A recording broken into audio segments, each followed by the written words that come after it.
இப்போ தெரிஞ்சே அவனுக்கு கிருஷ்ணா இப்போ நீ கீழே விழுற மாதிரி நடிக்கிற. அவள் உன்னை காப்பாற்ற வராளா இல்லைன்னு எனக்கு தெரிஞ்சவன். அப்படியா? ஆமாம், ஏன்னா அவன் என்னை அடிச்சா. அப்படியா? இஷா கீழே விழுகிற, அப்பா கீழே விழுகிற, இப்படி காப்பாத்து காப்பாத்து இஷா, அப்பாவை காப்பாத்து. போடா போடா போய் காப்பாத்துங்க, காப்பாத்துங்க பாப்போம். கீழே விழுகிற, கீழே விழுகிற, காப்பாத்து காப்பாத்து இஷா, கையை பிடிச்சி காப்பாத்து இஷா, அப்பாவை தூக்கிடு, அப்பாவை தூக்கிடு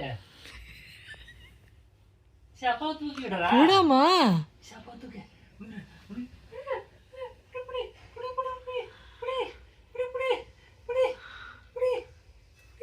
அப்பா வந்து புடி இஷா, அப்பா புடி, அப்பா புடி, புடியா புடியா, புடி புடி, தூக்கு தூக்கு, அப்பா உள்ள புடி, சீக்கிரம் புடிச்சு தூக்கு தூக்கு, அம்மா கூப்பிடு, அம்மா தூக்கு தூக்கு. என்னப்பா உங்க அப்பா விழுறாரா? விழட்டும். நீ என்னை அடிச்சல நீ. ஏண்டி அப்பாவை தூக்கு.